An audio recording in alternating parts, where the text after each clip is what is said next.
Welcome to Badger Tough Inside the Circle. I'm assistant coach Craig Pokorny, joined as always by Hall of Fame head coach Alan Pokorny. We're going to chat some Bennington Wrestling as always this week and talk a little bit about districts and looking forward to state. So we're on the very end of the season here.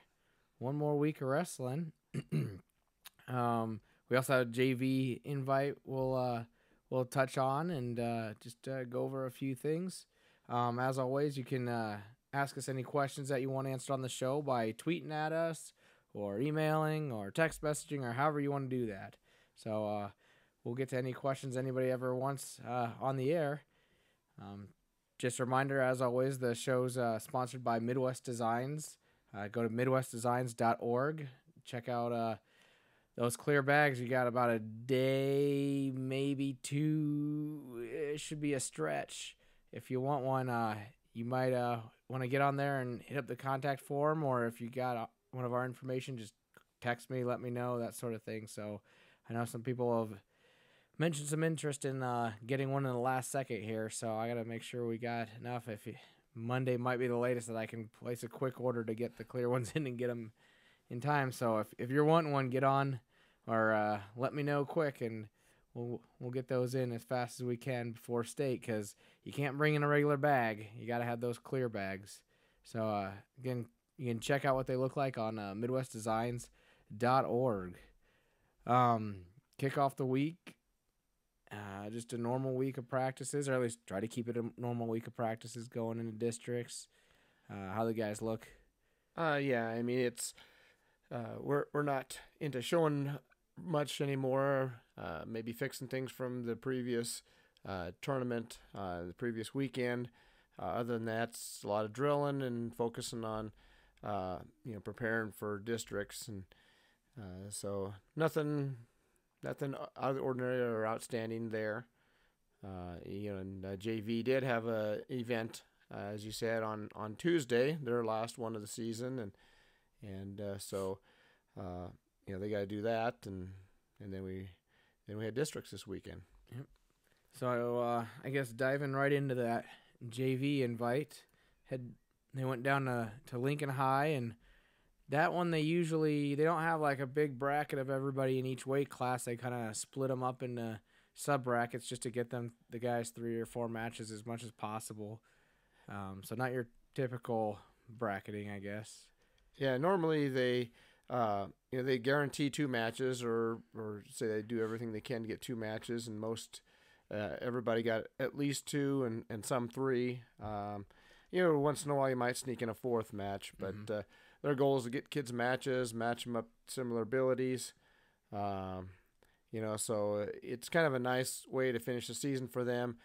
Some of the better JVs wrestle better JVs from other teams.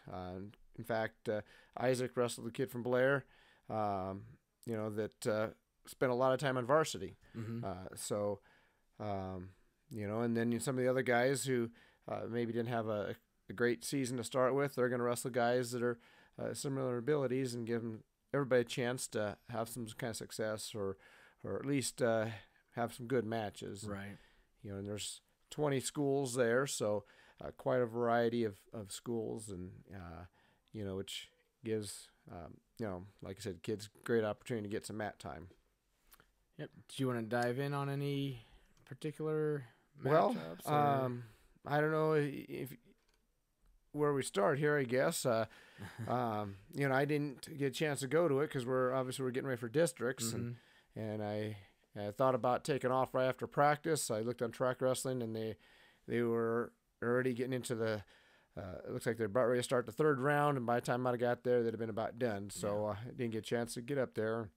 I know one year I before the Track Wrestling days, I had tried getting up there, and I'd show up and hit about 3 or 4 matches, and that's about it, because you just don't know when they're going to be done. So right. With track, it's at least I guess I figured out that's probably not worth the drive. But anyhow, overall the kids wrestled well. I think we were 21-14 in there. Some guys that Coach Galinsky said that did real well. He was impressed, I know, with Dawson, how he wrestled, and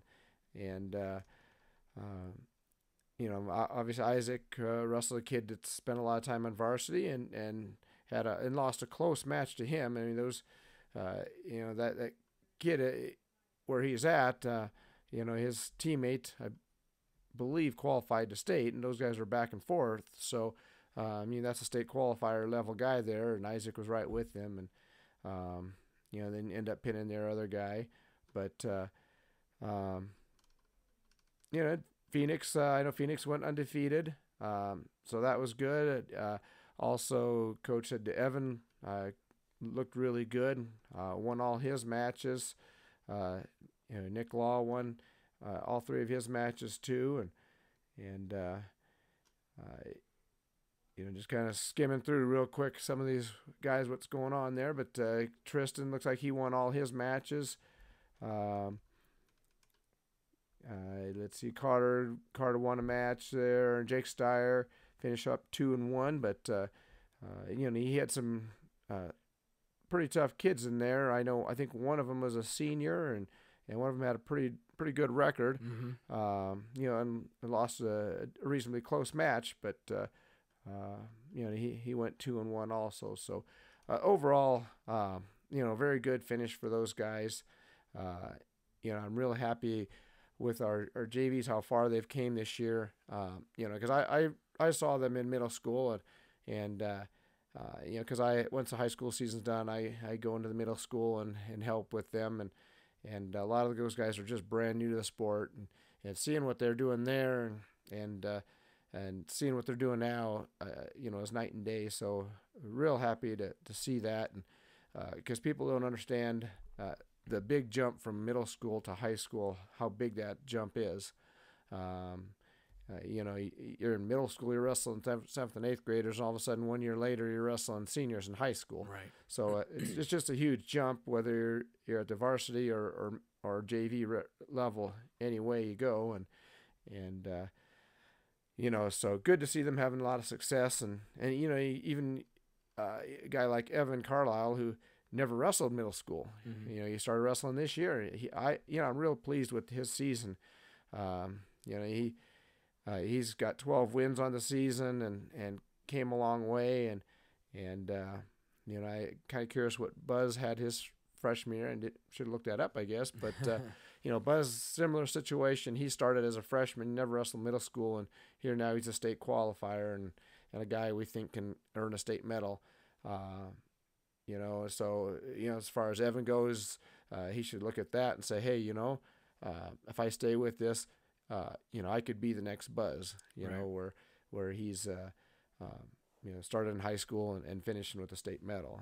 And certainly everything I've seen out of Evan, work ethic wise, in the room and in the weight room, indicates that there's no reason why that could potentially happen. Mm-hmm. So that's kind of my summary on the JV there, how they went, and kind of an overall season a little bit there. Right. So then Friday, Saturday went out to districts. Friday was a short afternoon, I guess, with the round of championships. Well, technically 2 rounds of championships and a round of Consies there. And then right back at it Saturday all day. Came away with 3 qualifiers for state. Colby Puck, Buzz Luter, like you said, and Garrett Menke. All guys looking, we think that could bring home state medals as well. I guess we can dive right into districts. Well, go ahead. I guess we start off with Hunter. He won. Didn't got a bye the first round. Had a super tough kid in the quarterfinals. And then one after that loss, he won over a Platteview kid and came up just shy of qualifying in the Consi semis to the Seward kid. Yeah, obviously you said the quarterfinals, a super tough kid. Yeah, the guy has won the district championship, Mm-hmm. so yeah, he's pretty good, and also ranked in the state. Hunter's one of those guys who really has come a long ways, and you could see the potential in him still. The one thing that it just takes a while to learn is all the balance and positioning and stuff when you're out there wrestling in a match that you can't teach by showing, hey, you do this. You can't, like a single leg, you can show them the technique and drill the technique and learn it. But when you're out there flying all over the place and reacting and reacting their reaction and all kinds of things, a lot of things happen out there that you can't teach. And that's kind of what happened to Hunter in that last match to go to state. In the heartbreak round when he lost, he got down right away, but he came right back and was battling right back. He tied the score up, going into the third period, and at that point, anybody's game, and all of a sudden, one of those things happened that, a guy that hasn't been wrestling for a couple of years, it's only wrestled for a little over years, it just happens, and, and he's on his back all of a sudden, and there it is, and the official called a pin fairly quick, but you're down there on your back, and only the official has the best view. So it is what it is, and but Hunter should be proud of himself for how far he's come, and and the potential that he still has, and he was right in there. I mean, it could have went either way. Yeah, basically a period away from being a state qualifier. That's pretty good. Yep. But then I guess if we're going on, talking about, next was Walker. Walker had a great tournament last weekend, and one thing with new kids and young kids, there's a lot of pressure in the district tournament that sometimes people don't understand what these kids go through.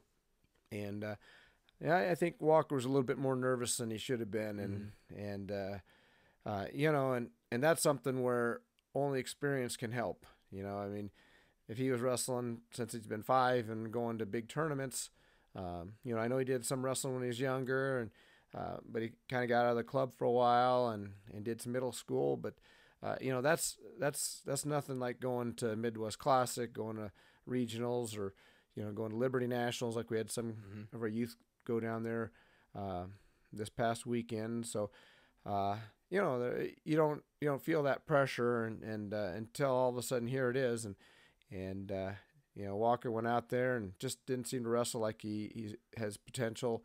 And that's just being young, and experienced, and we had a little conversation. You just, in order to overcome that, you just got to get out there and wrestle people and experience these things. So now that he's experienced it one time, hopefully that takes care of that for the future. And and I've seen freshmen, I've seen seniors sometimes crack to that pressure. So and we try approaching the district tournament and even the state tournament as just another tournament, so that we don't want to put undue pressure on that, because in all reality, all it is. I mean, there's 3 mats down, there's 12 teams wrestling. That's not much bigger than the Bennington Invite or Norfolk Catholic Invite.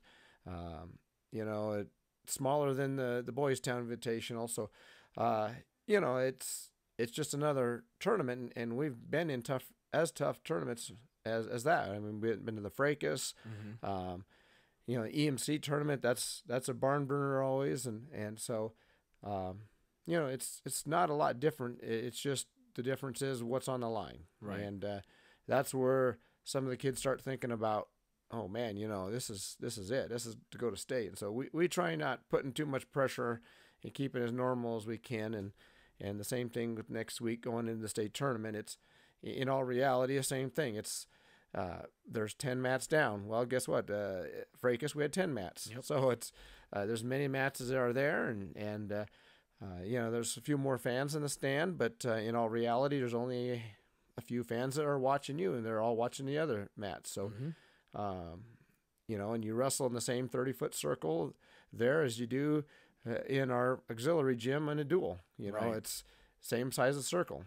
In fact, our mat we have there was, I guess it's in the middle school that was at the state tournament one time. So it's the same mats, and so we try not making out to anything special, but we do try to emphasize the importance of things too at some point. Sometimes kids just, that pressure gets to you.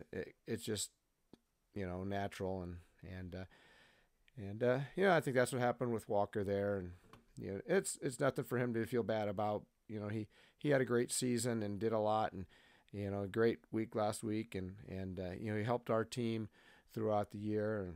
And so very important role for us this season. And next week we'll talk more about the entire season. And, as tough as this weekend feels, sometimes you look back at the whole season and a lot of amazing things that happened. But we'll talk about that next week, I guess. Kind of getting off a little bit. It's all right. But a kind of a summary. Also kind of explain how things go too with kids sometimes. And, and parents don't always understand that. And I'm not saying anybody brought anything up, but it just, if you haven't been in that situation, you don't know what it's like. Right. So moving on to Gavin, picked up a win the first round. Yep, it was good for Gavin. He got a win. Helped our team score some points. Then he gets a tough one again. Nielsen from Blair, returning state champ. Lost to him, and and then coming back. Ironically, he was in a unique situation where if he won his next match, he was going to go to state. It's basically a de facto heartbreak round a little early.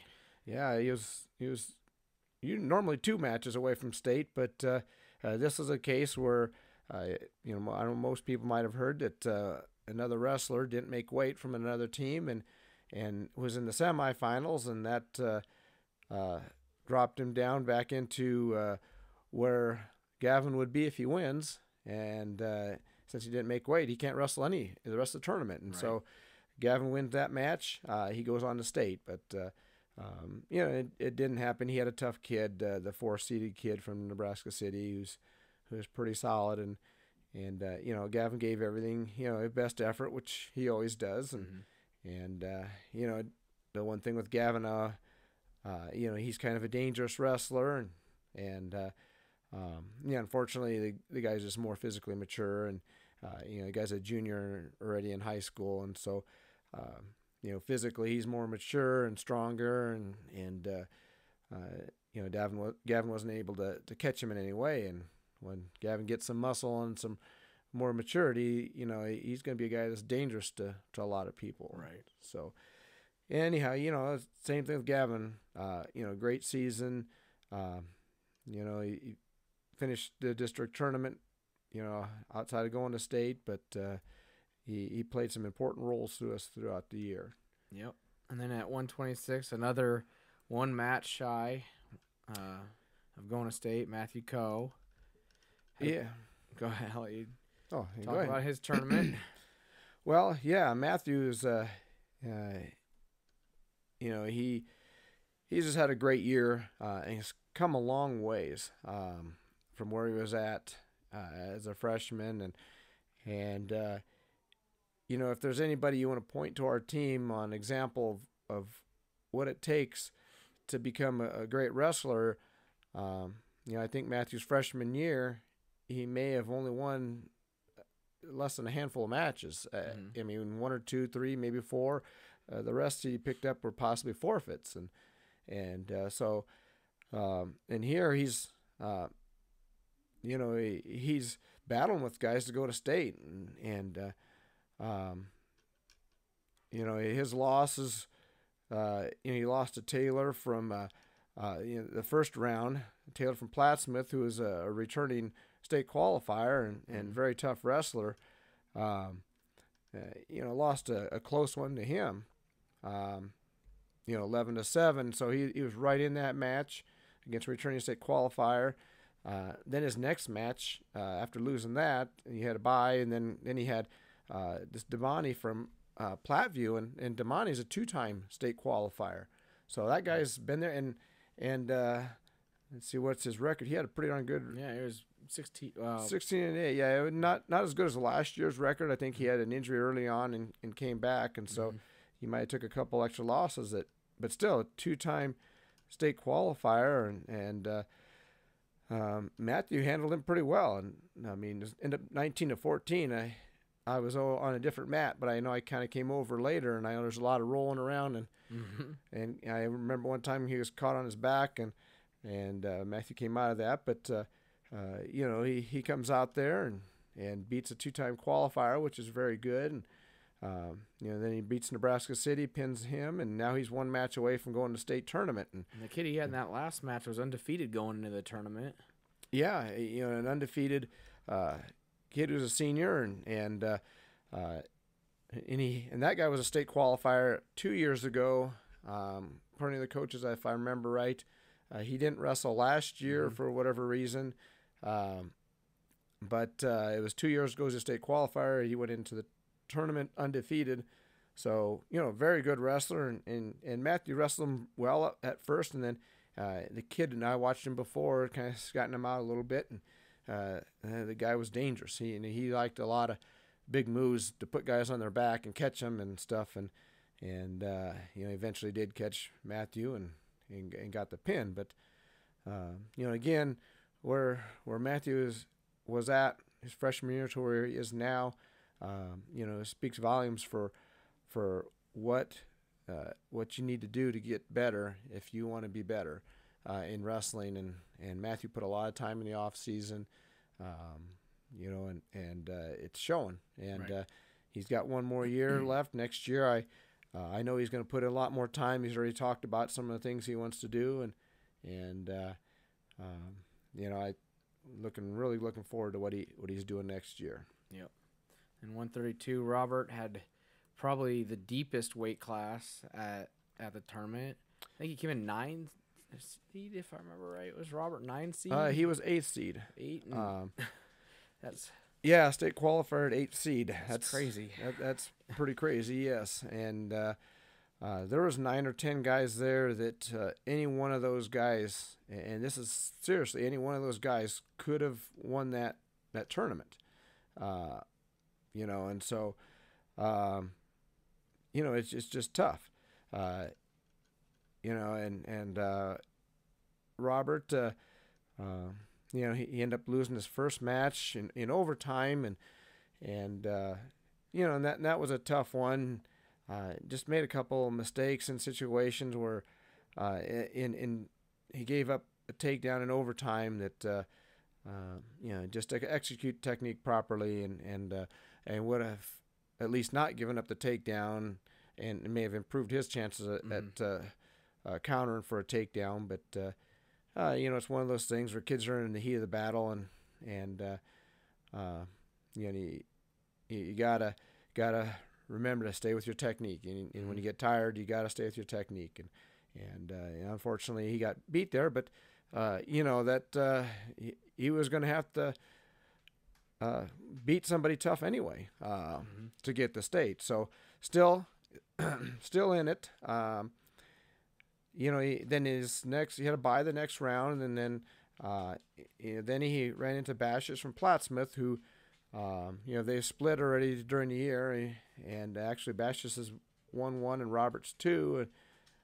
I'm sorry, Bashes was 2-1 against Robert, so he had the edge on him, and those guys are very close each time, and unfortunately Bashes, and sometimes seniors are just, it's their last time, and they have a different level of wrestling, and sense of urgency than underclassmen, and unfortunately Robert lost a very close match, 3-2.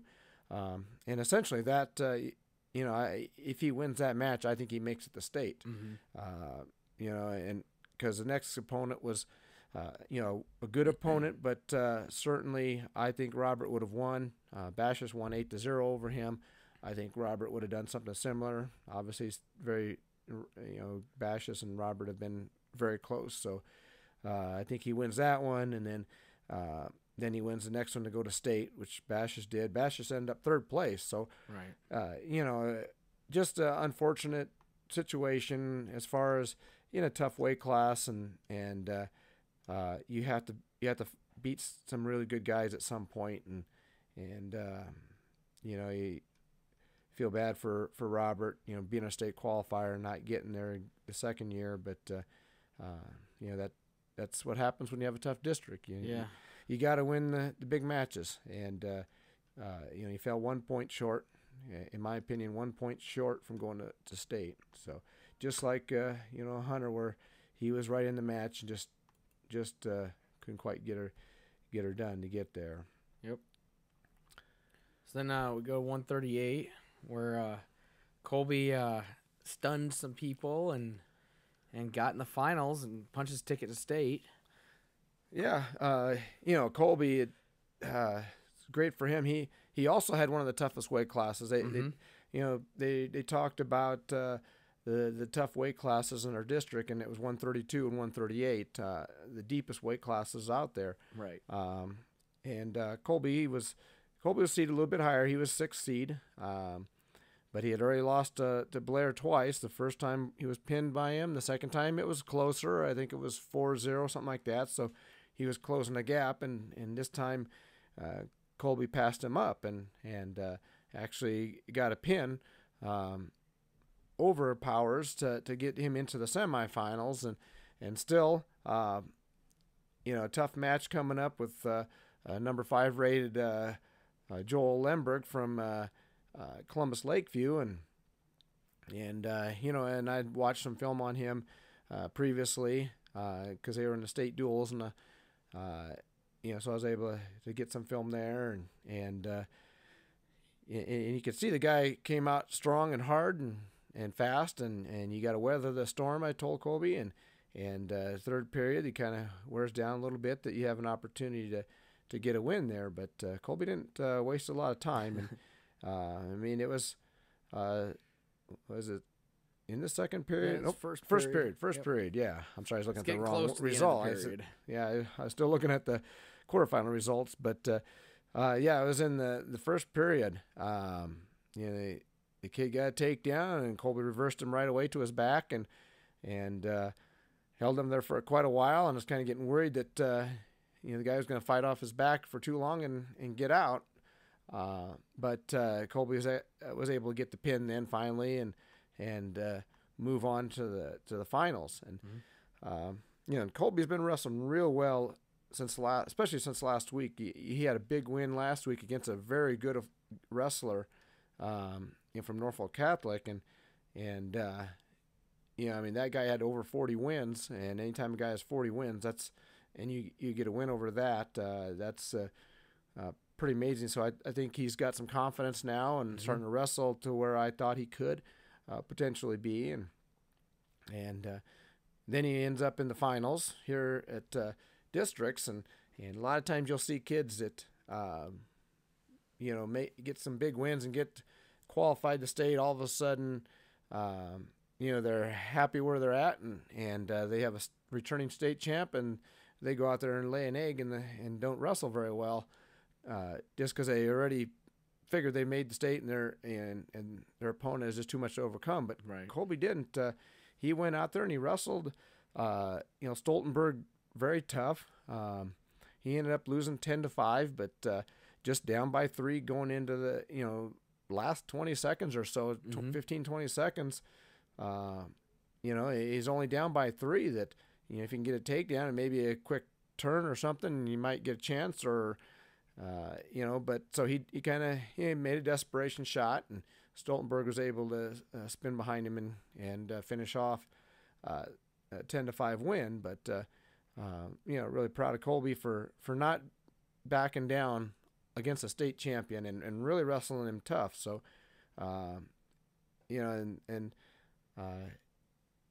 he if he can wrestle like that at state, he's a guy that can come in there and sneak out with the state medal. So, hopefully that gives Colby a lot of confidence, and we get it done next week. So, moving on to Zach. Yep. Need a little drink to, because you gotta speak a little bit so that I can keep going here. Well, I figure out you. All right, keep going. I just need something to clear the throat here. So, anyhow, yeah, Zach. Zach wrestled really well, I thought. Um, Let me see what's. He had that Eisenhower kid from West Point who's pretty tough there. Lost a close match to him. Yeah, that was really a close match. We lost 4-2 in that match, and I saw that kid go on Eisenhower and get only a match away from going to state. And here's Zach wrestling him real tough, very close match, and losing that. But if that kid goes on and almost makes it to state, Zach's right there. Then wrestling back through, Zach had a match against Blair, the Blair kid, and unfortunately it was a situation where we end up losing in overtime. But we had a situation there where he got called on an illegal move, which not only may have given him an opportunity to possibly get a pin, but end up costing him at least a point for illegal hold. But very questionable situation, and we had a lot of conversations with the officials afterward, and even sent it to NSAA, the head of NSAA, to get a clarification on the rule, because what it is there's a picture in the wrestling manual in the rule book, and the exact situation, and the caption under it says this is legal. Right. Okay. And when I sent that picture in earlier in the day, we were told it's a picture of Garrett doing the same thing the week before. We were told, yes, this is legal. And then after they had some more discussions and talking about the verbiage and the words used in the ruling, they've reversed that decision, I guess you could say, or reversed it. Yeah, it's kind of peculiar, and if they're going to call it illegal, I don't have a problem with it. I don't think it's a dangerous move, so that's why I believe there's a picture there, and I believe it's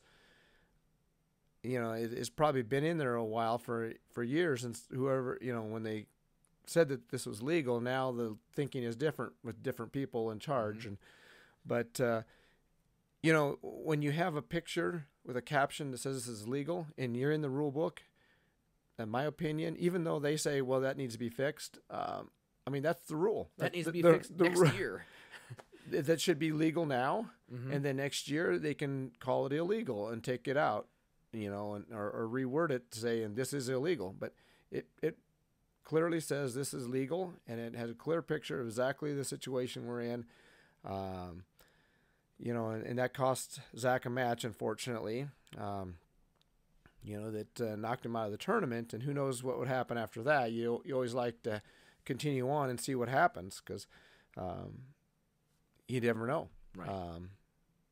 And so it's kind of disappointing for Zach that, he had to lose in that way. And I'm not saying that, the official who's calling it is actually an excellent official. I have no problems with him.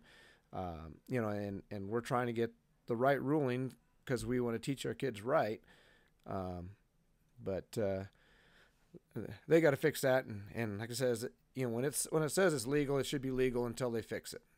Don't say, hey, yeah, that says it's legal, but it's not. Especially a picture that's been in there for years. Yeah. And I don't know. So anyhow, that was disappointing for Zach that he had to lose in that way, and not have a chance to go on. But so anyway, we had Luke who came into the tournament not feeling so well. Yeah, that's one of the tough things, and we talk about getting flu shots and stuff like that, and that'll help prevent the flu possibly, and but it doesn't help everything, and I don't think Luke had the flu, but I think it was more of an upper respiratory thing. But he did come in Friday with a 101 point something fever, and anytime you you have that. You're feeling pretty awful, and and he went out there and a guy with 31 wins in our schedule normally is highly likely going to make it to state and even be challenging for state medals. But even right away, the first match, you could tell something wasn't right. I mean, I wasn't in that corner, because I was over with someone else at the time. But I know you had said that he didn't look right, and I expected a fairly quick pin, and he ended up winning 14-0. But I mean, maybe you can comment on what you thought. Yeah, like you said, just he didn't quite look right. Didn't look like he was. I don't know if it was affecting focus or or just trying to get out of the match as quick as possible so he could rest up.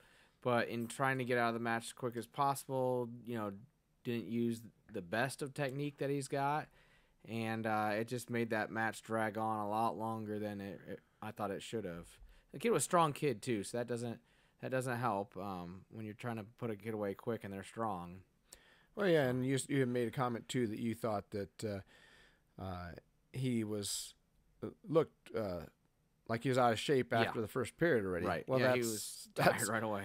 That's the illness that gets you. That I mean, you have no energy even from the beginning, and so he won that match. But the next match, normally he would win pretty easily. In fact, he got the takedown.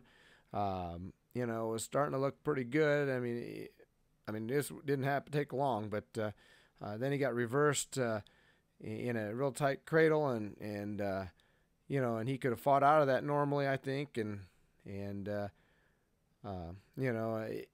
again, he started off looking kind of sloppy in that. And when you talk about sloppy, I mean, it sometimes when you're dealing with something, whether it's fatigue for being out of shape, or in this case, fatigue from being ill, you don't wrestle with as good a technique as you should and can.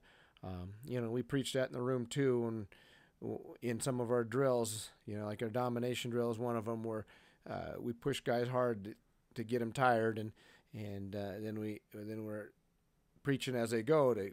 You got to focus on good technique, and even when you're tired, and so I think that's kind of what happened there. That he's fatigued from the illness and just wrestling sloppy, and you can't do that against decent kids. And that kid from Ralston that beat him was a state qualifier too. So obviously good enough to go to state, and Luke loses to him, and then once you lose in a position you're not that you should win a match, it puts you in a tougher situation coming back through, and especially in a district like what we got, and he had Blair to wrestle for it was a returning state qualifier, and actually Luke had beaten him earlier in the year, but Luke was, like I said, he still wasn't 100% and just didn't look like himself, unfortunately, and those things happen, and it's tough. For him, for our team, he's a guy that I thought could, maybe surprise some people, and with the right draw at state, bring home a state medal, possibly for us. So, that's unfortunately part of it, and we gotta always hope that everybody stays healthy and do everything possible to stay healthy, eating right, dieting correctly, cutting your weight the right way, not the wrong way, and like I say, think about those flu shots to start the season. Yep. It's hurt us more than once in districts. So, but again, I don't think this is a flu situation. This is more of an upper respiratory thing. But right. So, and at 160, Hunter picked up one win during the tournament over a Ron Colley kid, but wasn't able to quite qualify for state. Yeah, Hunter's a guy that is really new to wrestling. He wrestled middle school, 7th and 8th grade, but never any club. And and any of the coaches who understand middle school, that's basically an introduction to wrestling. That's not the short amount of time that you have to show technique and practice it. Is so minor that coming into high school, you're not ready for high school normally. And Hunter's in that situation where he just did middle school and that's it. It's good introduction, get you introduced to the sport. It's important for us to have kids doing middle school to get introduced, because you're going to find those diamonds in the rough sometimes. And I think Hunter is one of those guys. Mm-hmm. He is also a freshman wrestling at 160 pounds. He wrestled varsity to start the year off, and then Logan Burmester that's 170 he started. Right. Logan Burmester then took over the spot later on, and through wrestle offs, and then when Ryan got hurt, and we lost Ryan for the season, Hunter decided that, hey, he's not that far, and he's eligible to go down, so he went down to 160. So with really about 3/4, maybe wrestling 2/3 of the season in varsity is all, he still picked up 8 wins, which in those upper weights, a lot of junior and senior dominated, where they're physically mature and stronger, and they're tough to win. Right. And Hunter's athletically, and he's got the ability. He needs to learn the technique yet. He needs to learn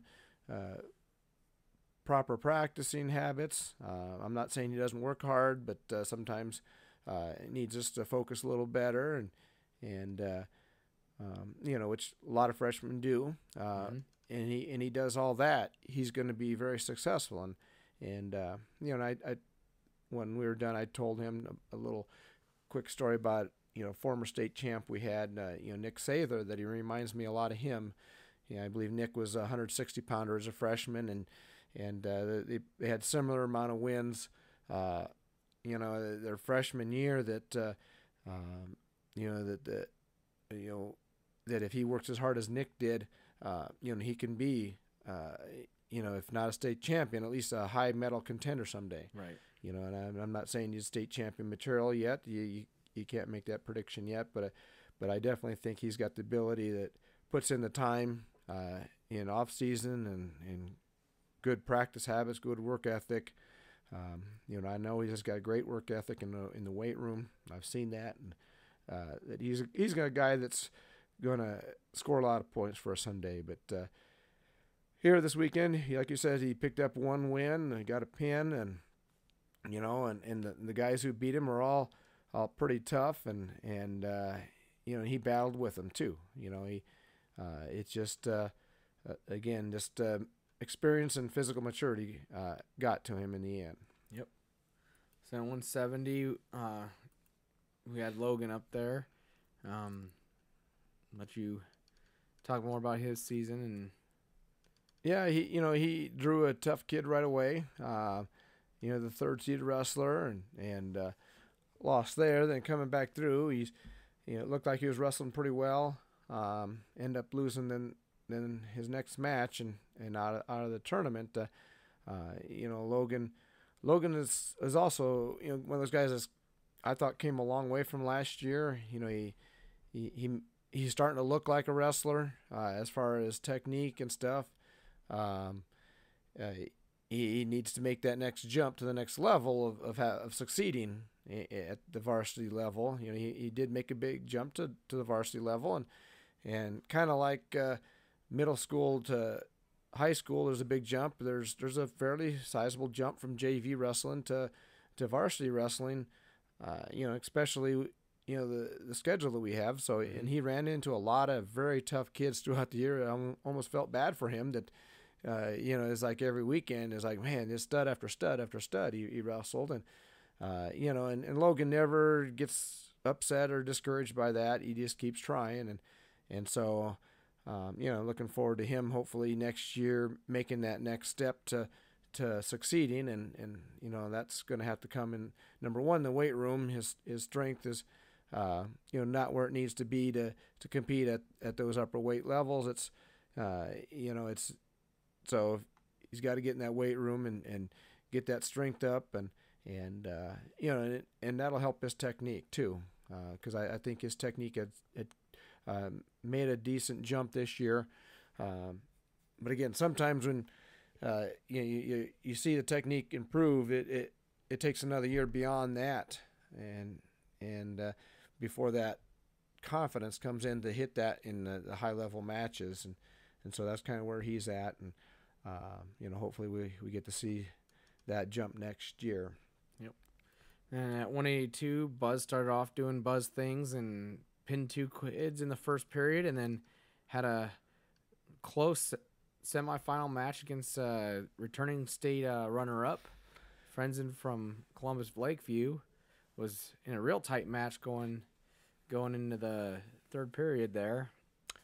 Yeah, Buzz picked up another 7-second pin. Might have been faster, but the ref was on the other side when, because Buzz just takes him wherever he wants to take him and put him on his back, and the official's on the other side, and he's got to run around there, and so it takes the official a while to get there, and by the time he gets there, then he calls the pin, and he's got to count a 2-second pin. He can't call it. He can't call it until he sees it, and so it very well could have been a 5-second pin. Who knows? But so anyhow, he picked up a 7-second pin again. I mean, he just fires off the whistle. He wastes no time going after guys, and I like that style. And and it doesn't matter who he's against. Semifinal match against a returning runner-up, same thing. Right off the whistle, he's getting after him. Yeah, state runner-up, and he came right after him, and he didn't take him down in 7 seconds, but he did get the takedown, in the first period on him, and fairly quick. I mean, it was probably within 20 seconds or so he got the takedown on the guy and rode him out the entire first period. And then trying to remember what is their choice. Let's see. No, it was our choice. We chose neutral again, and I think they end up getting the takedown the next period. They end up riding us out. Third period, we're comfortable on top with Buzz, and they chose down. And thought we had a chance there. The guy's wearing down. You could see he's pretty tired. We're in a 2-2 match there,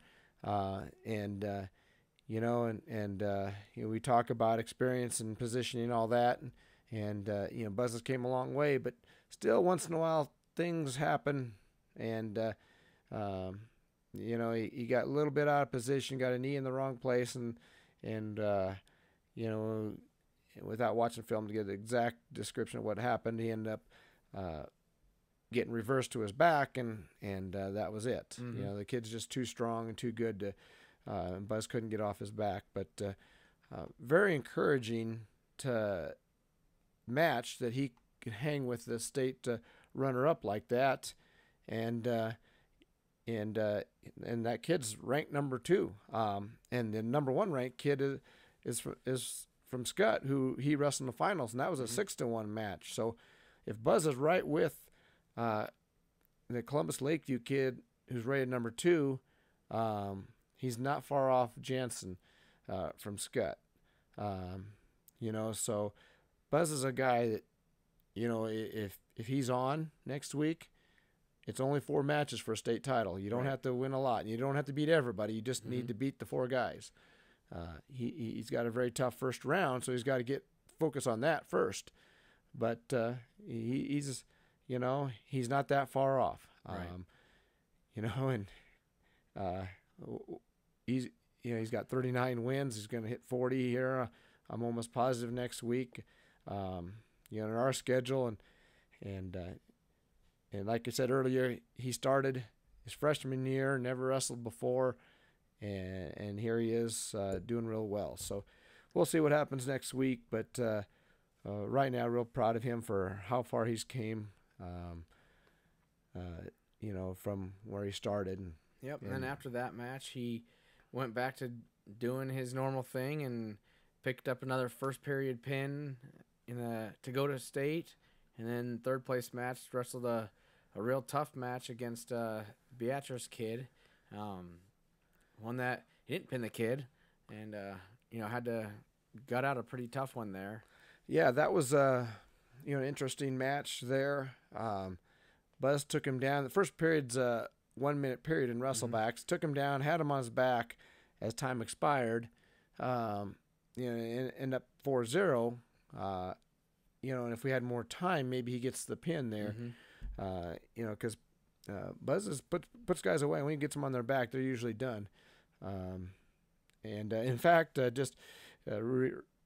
going back real quick, when he wrestled the Columbus Lakeview kid, when he came over to me, the Lakeview kid came over shaking my hand. He goes, "Man, that was the strongest guy I wrestled all year long." But anyhow, so that's what I mean. When Buzz puts him on his back, he puts him away. And the ironic thing is, strength-wise in the weight room, Buzz isn't exactly the strongest guy when you look at some of the maxes. I mean, he's good, has good strength there, but it's the leverage that he has. He's got these long arms, and he uses it very well. And leverage can increase your strength, and that's what why we always talk about preach technique. How important technique is, but if you got the strength and if you got the leverage, now strength is going to make that even better. Don't get me wrong, but I'm not saying don't get in the weight room. That's number one, if not number two on the top of our list of things. In fact, it is number one thing on our list in the off season to do is get stronger, because stronger is going to make your technique work better all the time. But anyhow, his leverage is just, he's very good at using his leverage, so Bo usually puts guys away. But in this case, then, you're talking about that Beatrice kid. That the kid was impressive. He came into the tournament with only 6 wins. And he was a first-year wrestler for them. I remember them talking about that. He's a first-year wrestler. He kind of picked it up. He started finally figuring it out, and I kind of wish now when we had our choice, the second period, we would have chose top. That's kind of a risky situation, but or bottom, I guess, either one, but somewhere where we can get on the mat, because that kid was good at staying in position on his feet. Buzz was able to get the first takedown, but he couldn't get the next one because we chose neutral second period. They chose neutral third period, and nobody scored from then on. And nobody got called for stalling, if I remember either. I think Buzz got hit for one. Yeah, I think the guy pushed him out of bounds, and Buzz didn't circle, so yeah. You got the ruling stalling. Yeah, that's a new rule this year, that if you go out of bounds without trying to stay in, they call that. So I mean, it was a correct call, but I mean, there was enough action and attempts, but the kid did a nice job of staying in good position, blocking off, and he's just hard to score on. And in reality, we were never really threatened either on a takedown. So, for them, we're starting to talk more about their kid, but bragging up their kid. But anyhow, it's just an interesting thing to see a guy like that come on and shows that it can happen. Even to some of our guys that stay in good position. The kid was strong and he was tough to score on. So, but Buzz gets the win. Finishes third. And that goes on the state next week, and we'll see what happens there. Yep. And then 95 again. Benton one match away from making it to state. Starting off with a quick pin to start the tournament. And then ran into a good kid from Seward. Yeah, that kid ended up getting third, actually. And at first we were like, wow, we should have won this match. And we ended up getting pinned fairly quick. And I thought we could have fought that a little bit better too. But, sometimes, the kid is strong. I know that. I could see that. But again, you get a strong kid to put you on your back, it's tough to get out. But, anyhow, so we're still in the match. I mean, we are in the tournament and coming back through, and I'm thinking we have a fairly good chance of qualifying still, because I really feel that we were the better wrestler than the Columbus Lakeview kid. Even though that guy got a seat over us, it was kind of a interesting seating meeting there that we had probably the longest discussion on, because the current way they do the track seating doesn't make a lot of sense, but that's a long story there. And when they took the whole picture of the whole bracket, Benton's seated ahead of him, but when they narrow it down to just the group of seatable wrestlers, now he's behind him or tied. And long story short is that kid lost to a kid that is in that tournament with the losing record, or lost to a common opponent of a kid in the tournament that has a losing record, and that brought him down. But when you go to the seatable wrestlers or the reigning records, that takes that out, which doesn't make sense why you take that out. Right.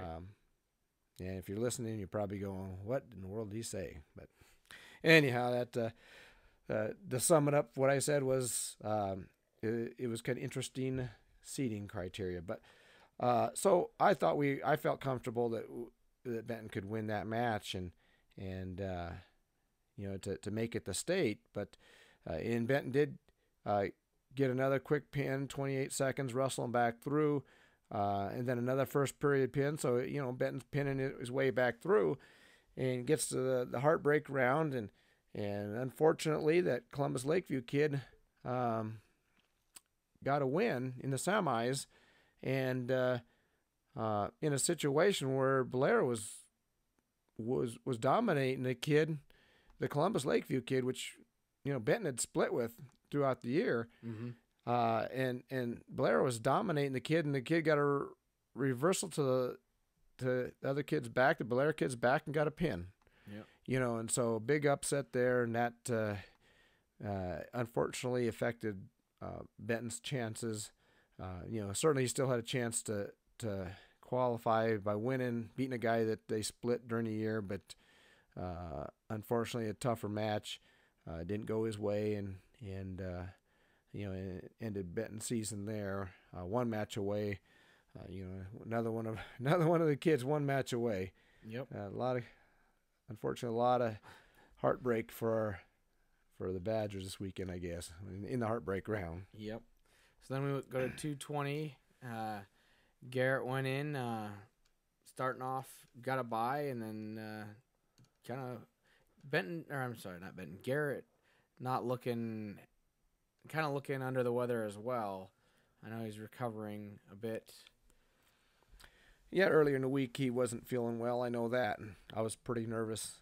Mm-hmm. His situation, but he started feeling better,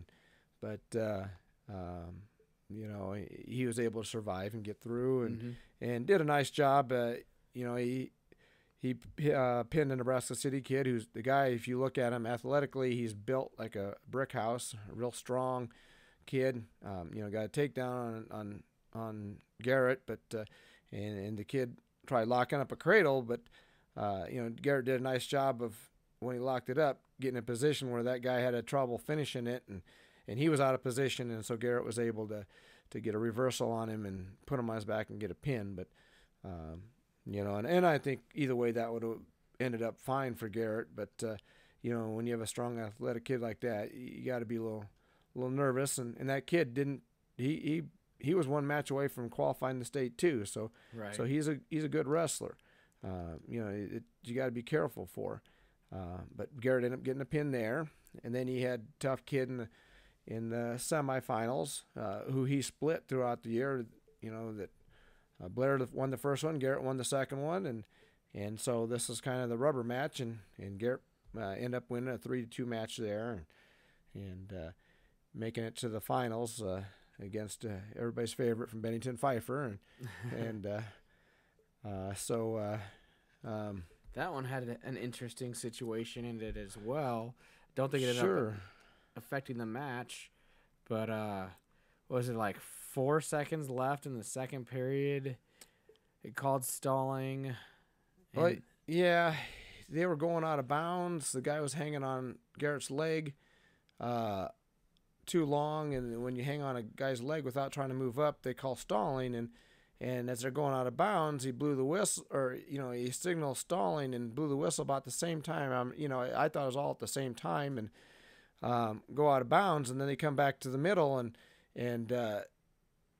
and the guy jumps twice, gives him 2 cautions, and then all of a sudden their coach stands up and says, "Hey, we'd like those 2 seconds back on." And then they start talking to the official, and pretty soon they're asking me, "Okay to put 2 seconds on?" I said, "I have no problem with that. I mean, we're down. I mean, I don't think we'll get out in that time, but okay, no big deal."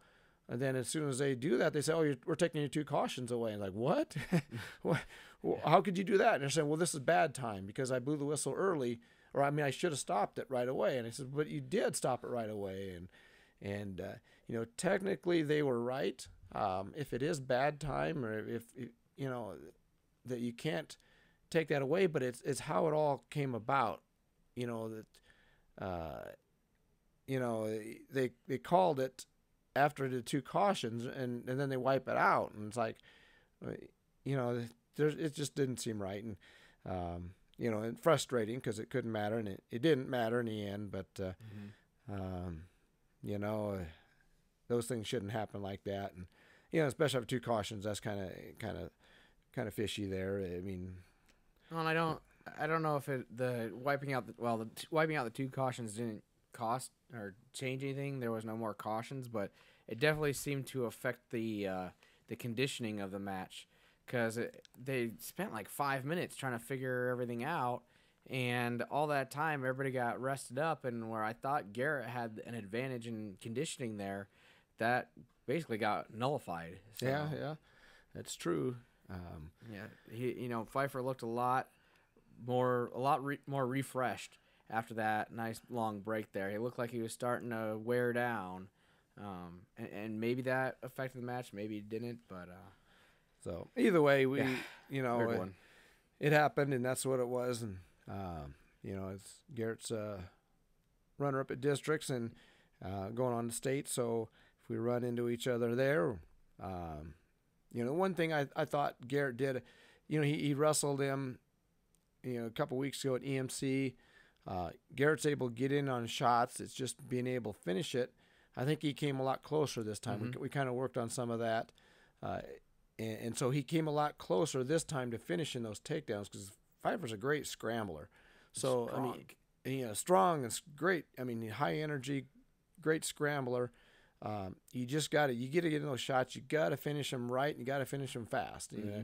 You talk about, if you watch college matches, that's where, some of the parents were talking last night about how, some of the college matches, that how, one difference between high school and college they notice is if you don't finish the shot right away, it's you may not ever finish it. Well, that's kind of what it is there.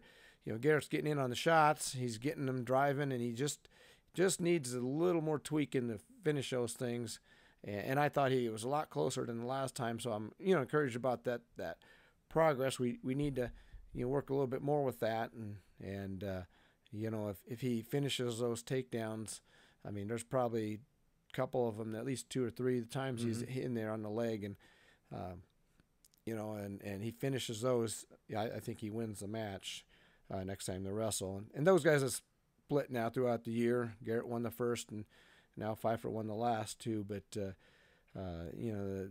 first one, we got a good lead on, and we're able to hold them off. But these last 2, it's more just trying to finish in the takedowns, and you got it. So hopefully next week, if that happens, that probably means we're in a state championship match. Yep. So that's the best time to beat them. Yep. And we go to 285. Aiden had a tough kid the first match, and then the second match lost a super close match to a kid who ended up qualifying for state. So really Aiden not far off, actually. After we looked at it, looked at the tournament at the end of the day, he wasn't too far from that. Right. Aiden's a interesting guy. He really wants to do well. And he did put a lot of time in the off season. He puts more time than a lot of guys do in the off season, and wants to do well, and it's hard on him because he's not. He wants to be good now, and he's shown great improvement from last year. I mean, if you look at where he was at last year to this year, last year's Aiden would have been pinned real fast in both his matches and had been done. But here he's battling with the first one was a third seeded kid, a senior from Seward, very tough. And he ended up losing to him. Then coming back through, he's got this Ralston kid, who, like you said, ended up qualifying to state. And, Aiden loses 3-2 to him. And that guy goes on to the state tournament. So, Aiden's still got a ways to go. I mean, number one, physical maturity is going to help him a lot. Right. And number two, get the weight room, and you really need number one for number two to really blossom and happen. And if he gets a lot stronger, he's going to be a lot better wrestler. Number one, the big step he took this year, I thought, was he started listening better as far as what technique, do the technique we're teaching in practice. Right. Because before that, he wants this magic move to make him better, and there's no magic move to make you better. Mm-hmm.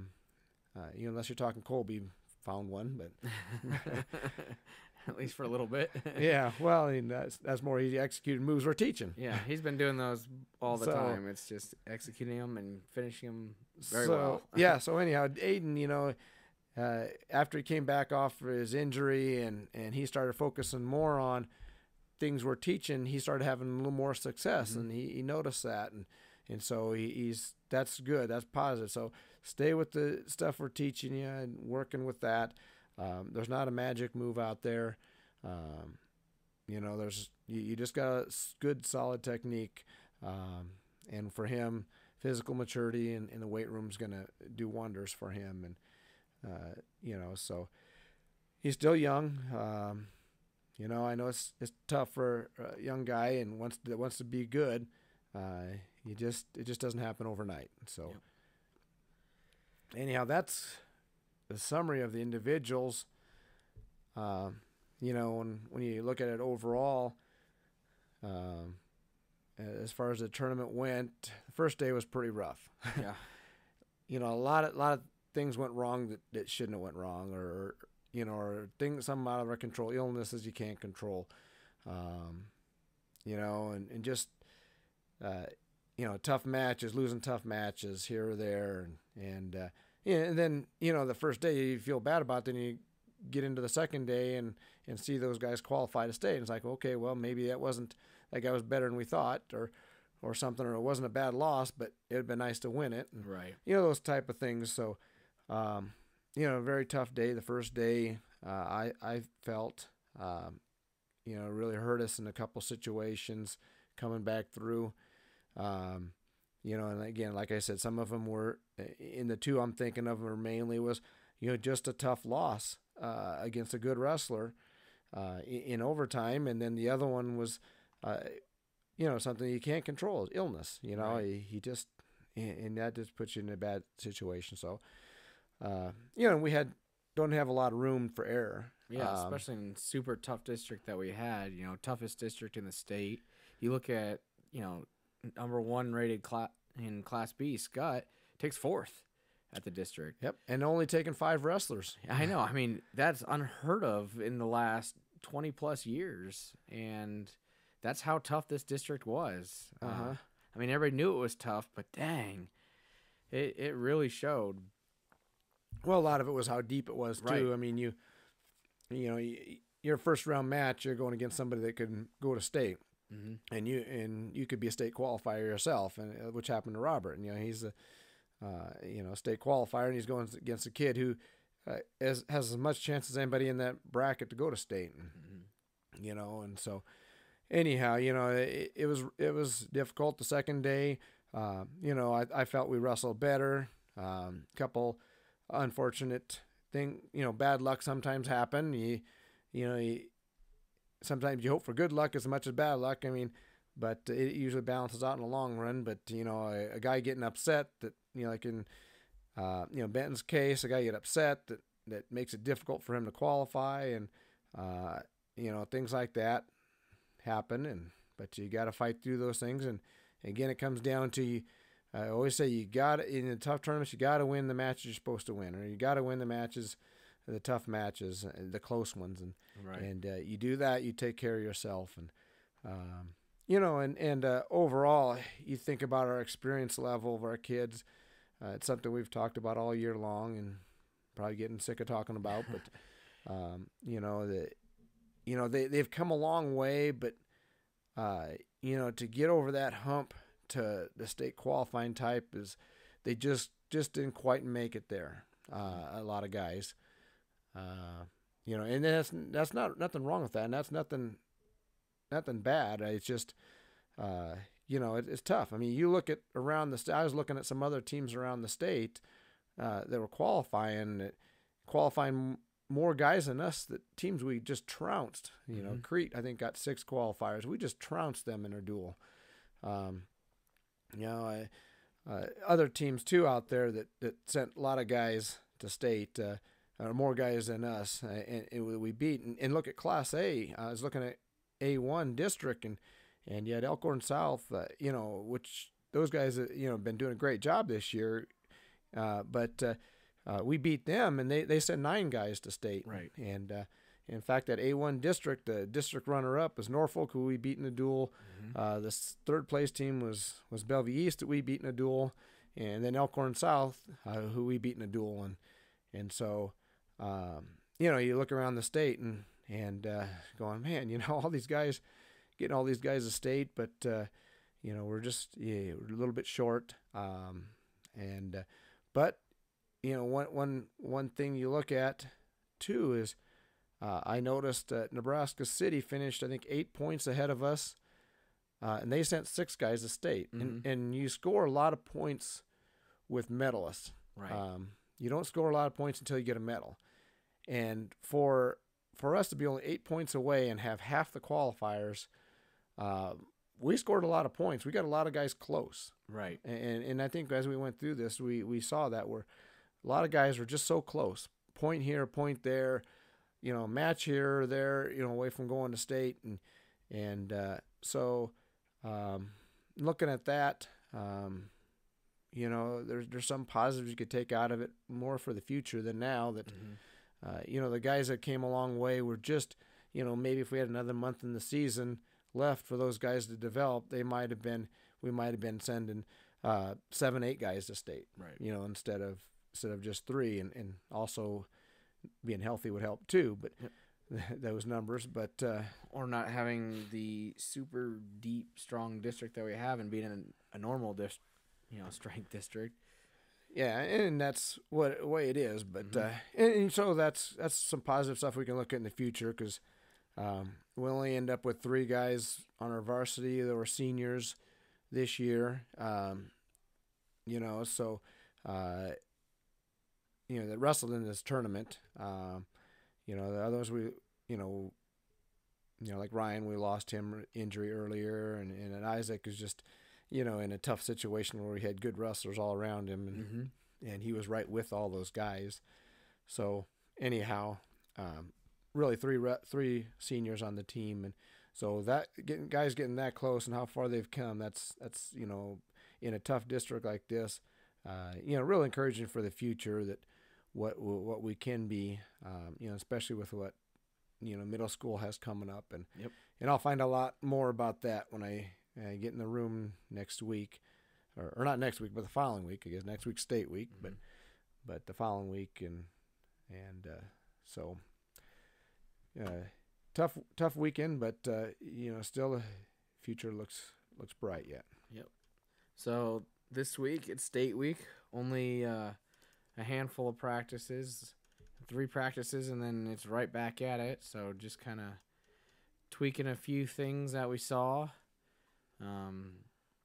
Not really much to go over there. I don't know if you have anything else on the schedule that is important to touch on. No, nothing really with practices. It's just like you said, 3 days, and we're at state. So, So state Thursday, we have the afternoon sessions this year. So Thursday, starting off at 4:00. First 2 rounds of championship. If anybody loses, they don't wrestle again in that quarterfinal round. Everybody goes to Friday.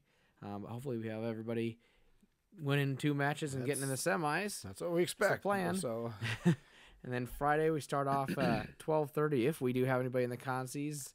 They wrestle at 12:30, and then 5 o'clock we have the semis and the third round consies, the Heartbreak Medal matches there, where they bring all the classes together at 5 o'clock on Friday evening. And then Saturday, everybody goes at 8:30 in the morning for that Kanzi semis and third and fifth place medals. And then 2 o'clock, the big show with the finals and TV. And hopefully we got 3 guys in the finals and coming home with 3 state champs maybe. We'll have to, that's always the goal. That's what we're shooting for there. And then, as always, we go out as a team to dinner. I don't know if the guys have decided where. They have already started talking, and I don't know about this, but they're talking about the amazing pizza machine. Okay. I don't know. Well, I told them they need somebody's got to win a gold medal for that to happen. Yeah. But I don't know. We need to focus on winning, and wrestling and all that, and certainly we'll talk about. I usually let the kids decide where we go after, and so. Maybe we'll do that, but they don't need to decide. They need to focus Saturday. on wrestling and take care of business there, and then we'll find some place. Yep. Don't have nobody tweeted anything during the show. Don't have any chats. It looks like about anybody asking any questions. I don't know if anybody's asked anything yesterday or leading into today.